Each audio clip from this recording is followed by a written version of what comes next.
Vegans of Varanasi की team के द्वारा ये कार्यक्रम वाजरा नाव पर आयोजित किया गया, जिसमें लगभग 95 लोगों ने शिरकत की और यह नाव 80 घाट से चलते हुए नमो घाट तक जाना, फिर वापसी होते हुए 80 तक आना।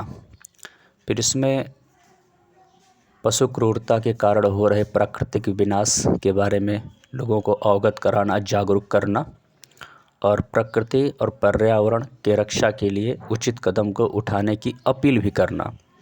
साथ ही साथ लोगों को वीगन जीवन शैली के बारे में भी बताना। तो ये कार्यक्रम बहुत शानदार रहा। कार्यक्रम के अंतर्गत बीच बीच में लोगों को मूंगफली के दूध का बना दही बड़ा का सेवन कराया गया और साथ ही साथ भोजन में चावल और टोफू, जो कि सोयाबीन के दूध का टोफू यानी पनीर था, साथ ही साथ चटनी और अंत में वीगन बिस्किट भी लोगों को दी गई। मतलब जितनी भी सामग्रियां थीं सब क्रुएल्टी फ्री थीं। तो इस तरीके से बिना किसी को हार्म किए, बिना किसी एनिमल को प्रताड़ित किए, कष्ट दिए, मारे भी आदमी अपने स्वाद को बरकरार रख सकता है और क्रूरता मुक्त जीवन शैली को अपना सकता है। तो चलिए आगे कार्यक्रम को देखेंगे। आगे बहुत सारे लोग, कैलाश, यश, रितेश, शिवानी, सभी लोग अपने यहाँ पर राय देंगे, अपने वीगन जर्नी के बारे में बताएंगे। तो चलिए सुनते हैं और कार्यक्रम में आपस में एक दूसरे से बातचीत को भी देखेंगे।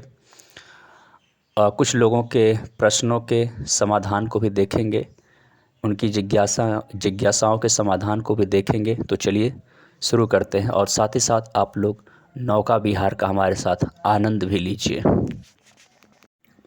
आशीष जी, आशुतोष जी, हरीश जी, श्रुति और भी अन्य कई लोगों का इस कार्यक्रम में अहम भूमिका थी, जिन्होंने स्वयंसेवक की भूमिका में इस कार्यक्रम को संपन्न कराने में अपना बहुत बड़ा अमूल्य योगदान दिया। सभी लोग बधाई के पात्र हैं और ऐसे कार्यक्रम साल में 2 से 3 बार कराए जाते हैं वीगन्स ऑफ वाराणसी टीम के द्वारा।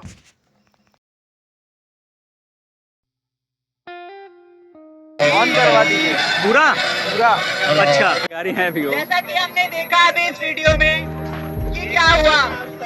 एक इंसान जिसे धरती मिली थी बाकी जीवों के साथ साझा करने को, वो वैसे भी जी सकता था, सुख के साथ जी सकता था, लेकिन हमने किया क्या, अपनी इच्छाओं को जिनको अच्छे से भी पूरा किया जा सकता था उनको ऐसे तरीके से पूरा किया जिससे कि पूरी धरती पर जुल्म हुआ और बाकी सारे जीव जंतुओं को, इन्वायरमेंट को, इन सबको अथाह क्षति हुई। ऐसा आज के परिप्रेक्ष्य में भी हो रहा है। वास्तव में वास्तव में अभी भी ऐसा ही हो रहा है। जो जीवन आज भी हम जी रहे हैं वैसे भी उससे भी धरती इस तरह से ही तबाह हो रही है। तो मेरा एक प्रश्न है आप सबसे। मैं एक वर्ड बोलूंगा, वो वर्ड सुनने के बाद आपके दिमाग में क्या सबसे पहले कैसी इमेज आती है, प्लीज कोई भी बताना।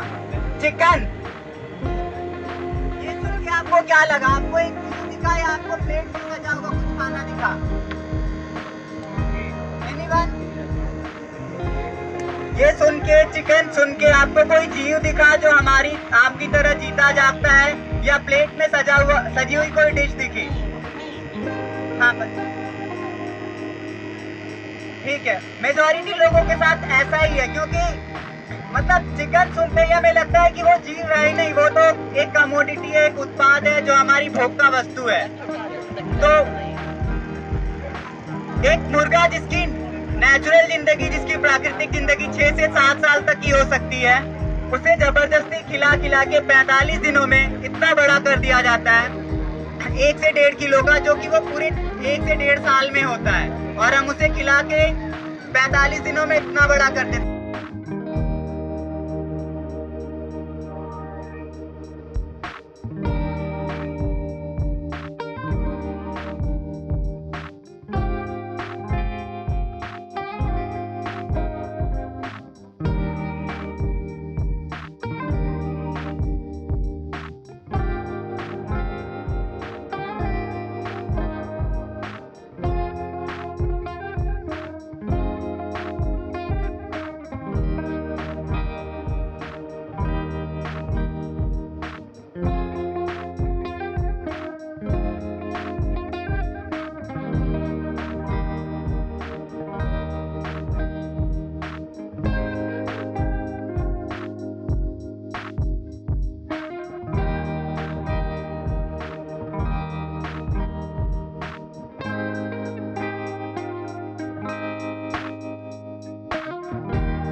बहुत सारे लोगों की डेथ हुई रिस्पिरेटरी प्रॉब्लम के कारण। आई मीन वो सांस नहीं ले पा रहे थे, सांस लेना चाह रहे थे फिर भी नहीं ले पा रहे थे क्योंकि उनके लंग्स डैमेज हो गए थे। या बहुत लोग ठीक हो जाते हैं बट ठीक नहीं हो पाए क्योंकि ऑक्सीजन शॉर्टेज हो गई थी। एक बार आप सोचो ना, अगर हमारे कोई अपना होता है उसके साथ कुछ बुरा होता है तो हमें कितना बुरा लगता है। लेकिन यहाँ पे ये मछलियाँ जो पानी में सांस लेती हैं उन्हें हम निकाल के बाहर रख देते हैं। ये ठीक वैसा ही हुआ, इनका तड़पना ठीक वैसा ही हुआ जैसा हमारा ऑक्सीजन की कमी से कोविड टाइम्स में तड़पना। या हम अगर पानी में डूब जाते हैं तो हम 10 से 20 सेकंड में हम परेशान हो जाते हैं कि कैसे बाहर निकले।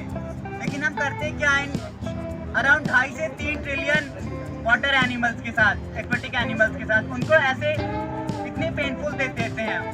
क्या मतलब है इस बात का, जबकि टेस्ट बस 5 से 10 मिनट ही रहता है मुंह में। और इसके अलावा मैंने बताया कि हेल्थ एस्पेक्ट के, अगर हम हेल्थ एस्पेक्ट से भी देखें तो एनिमल्स को कंज्यूम करना एक्वेटिक एनिमल्स को सही नहीं है। और इस वीडियो में भी देखा कि जो 70% कैच होता है फिश इंडस्ट्री का वो बाई कैच होता है। मतलब हर 10 में से 7 मछलियाँ जो होती हैं वो यूजलेस होती हैं। आई मीन वो ऐसे मछलियाँ, पेड़ पौधे या जानवर होते हैं जिनका कोई काम नहीं है, जिनको वापस से समुद्र में डंप कर दिया जाता है, जिससे पूरा एक्वेटिक इकोसिस्टम खराब हो रहा है। और ओशन में अभी जितना प्लास्टिक वेस्ट है उसमें से 50% से ज़्यादा प्लास्टिक वेस्ट फिशिंग इंडस्ट्री के कारण है। हम जो फिशिंग गियर यूज करते हैं उसके कारण बहुत सारा प्लास्टिक वेस्ट है। एक स्टडी से ये भी पता चला है कि अगर ऐसे ही चलता रहा, किसी मैसिव रेट से हम फिशिंग करते रहें तो सन 2050 तक समंदर में मछलियाँ कम, प्लास्टिक ज़्यादा होगा। एक बार सोचिएगा जरूर कि हमें क्या अपने समंदर को ऐसा करना है कि हम जहाँ भी देखें हमें प्लास्टिक दिखे, या फिर समंदर में जो जीव हैं उनका भी जीने का हक है, वो उनका घर है और हमें उनके घर को गंदा नहीं करना चाहिए। और अभी जो भी फूड सर्व किया जा रहा है ये दही बड़े हैं और ऑब्वियसली इसमें दही है तभी दही बड़ा है ये, बट इसमें कोई एनिमल प्रोडक्ट नहीं यूज हुआ है। आप टेस्ट करके देखो और इससे आपको ये भी पता चलेगा कि हमें अपने टेस्ट बर्ड्स के साथ, अपने स्वाद के साथ कोई कॉम्प्रोमाइज नहीं करना होता है। हम सब कुछ अच्छा खा के भी क्रूरता मुक्त जीवन जी सकते हैं। Thank you. तो वहाँ पे बहुत सारी सामग्रियाँ उपलब्ध हैं। आप अपना टाइम वहाँ पे वेस्ट भी कर सकते हैं और कुछ सीख भी सकते हैं। तो मुझे वहाँ पे मिले आचार्य प्रशांत, मे भी आप लोगों में से लोग सुनते भी होंगे। मैं वहाँ पे 1 साल वॉलंटियरिंग भी कर चुका हूँ, बट यहाँ की स्थिति देख करके मैं आप लोगों के बीच में आके मैंने काम करने की ठानी कि आप लोगों से बातचीत की जाए और इस बारे में जागरूक किया जाए। तो जैसा कि वो नारी सशक्तिकरण के लिए और ज़्यादा उदाहरण हूँ। मैं 30 साल पहले मैं वेजिटेरियन था, प्रॉपर नॉन वेजिटेरियन तो 7-8 साल पहले था मैं। लेकिन एक टाइम पे मैं सब कुछ का सेवन करता था, लेकिन मैं आज अगर ये छोड़ सकता हूँ, मैं पूरी तरह से कोई भी छोड़ सकता है, कोई भी चेंज कर सकता है। जो कि मैं मानता नहीं था, जो नॉनवेज नहीं खाने वाले थे, मैं कहता था कि तुम लोग घास फूस पे कैसे जिंदा रहते हो यार, कैसे तुम लोग घास फूस पे जिंदा रह सकते हो, चिकन क्यों नहीं खाते हो, खाया करो। आज मैं ये बात कह रहा हूँ कि वीगन होना और नॉन वेजिटेरियन ना होना इस दुनिया का सबसे सुखद अनुभव है। तो मैं इसको महसूस कर रहा हूँ। मुझे शुरू में बहुत तकलीफ होता था कि मैं कहीं जा रहा हूँ, शादी ब्याह में सब जगह पे लोग व्यंजन, अच्छे व्यंजन का लाभ उठाते थे, मैं कुछ भी नहीं खा पाता हूँ। लेकिन फिर भी मुझे अच्छा लगता है कि मैं कहीं जाकर बस दाल ढूंढ लेता हूँ, शादी में दाल और रोटी खा लेता हूँ। दाल भी अगर देखता हूँ घी का तड़का लगाया तो मैं किचन में घुस जाता हूँ, शादी वाले किचन में हलवाई से बोलता हूँ बिना तड़के वाली थोड़ी दाल दे दो, कुछ खा लेते हैं। तो ऐसा सब लोग कर सकते हैं। ऐसा धीरे धीरे जब हम बदलाव लाएंगे तो हो सकता है अपने घर के फंक्शन, अपने घर की शादियों में धीरे धीरे वीगन प्रोडक्ट्स डालना शुरू करें, बिना घी के और बिना पनीर के सब चीज़ें बनाना शुरू करेंगे। क्यों नहीं, सब उसका सेवन कर सकते हैं। अभी आप लोगों ने दही बड़ा का टेस्ट लिया, कहीं से भी आप बताइए नॉर्मल दही बड़े से और इस दही बड़े में कोई डिफरेंस आपको समझ में आया? नहीं समझ में आया। इसमें कहीं से भी दूध और दही का इस्तेमाल नहीं किया गया था। बिना दूध, ये शुद्ध रूप से पूरे पौधे से बनाए हुए प्रोडक्ट्स थे। जो अभी आगे भी कुछ खाएंगे पिएंगे वो सब कुछ में कहीं भी डेयरी प्रोडक्ट्स का इस्तेमाल हमने नहीं किया। तो बस ये उम्मीद है कि आप सब लोग यहाँ से इस क्रूरता भरी जिंदगी से बाहर निकलें और इसको समझें। बहुत बहुत धन्यवाद आप लोगों का। कंज्यूम कर रहे हो तो अपनी स्किन को कवर करने के लिए हम दूसरे की स्किन क्यों यूज करें? I mean leather.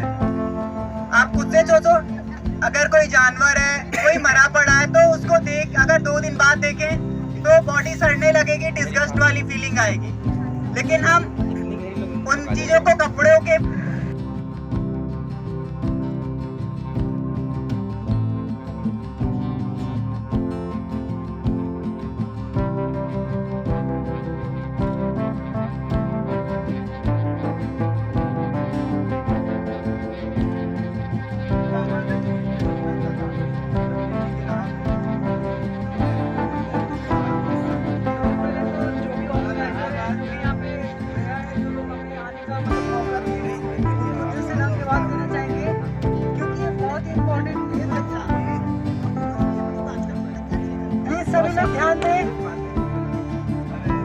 एक प्रश्न था किसी के मन में कि कृष्ण भगवान भी माखन खाते थे, घी खाते थे, बटर खाते थे, जो भी खाते थे।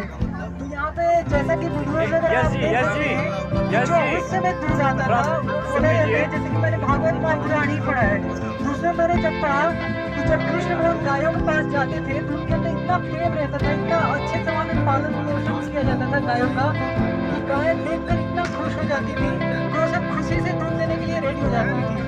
ये मतलब वो ये सब कहने को तो दिव्य लीलाएं हैं, लेकिन अगर हम लोग बात करते हैं तो वहाँ पे जैसे कि बहुत जैसे आप मैंने बताया हूँ, बछड़ों को पहले गायों के पास ले जाया जाता है, फिर गायों के अंदर जो वात्सल्य भाव आता है, जो अपने बच्चे के लिए प्रेम आता है, फिर वो दूध दे पाती है। तो इस तरह से दूध वहाँ पे बनता था पहले, इसलिए वहाँ पे तो घी बटर खाना ठीक है, लेकिन जो अभी हम लोग घी खाते हैं, बटर खाते हैं, या दूध पीते हैं, जो भी खाते हैं, क्या ये सही है? इस प्रोसेस में कितने मासूमों की जान जाती है, ये तो आप वीडियो देख के समझ ही गए हैं। तो इसलिए मेरा इतना ही कहना था कि जो हम लोग अभी सोचते हैं वो सही तो है, लेकिन जो प्रोसेस है वो सही नहीं है, इसलिए हम लोग को अवॉइड करना चाहिए। Thank you so much. और खाना खाने के बाद सब टहलने की तैयारी में है। अच्छा, मेरा ये प्रश्न था कि वीगन रेसिपी जैसे हमारे शास्त्रों में, मैं एसपीडीबी से हूँ, मैं बीएचयू में एसपीडीबी से हूँ, तो वहाँ पे जैसे हमारे शास्त्रों में आया हुआ है कि आयुर्वेद में कि कई सारी औषधियाँ दूध, घी, मक्खन के साथ लेने को बताया गया है।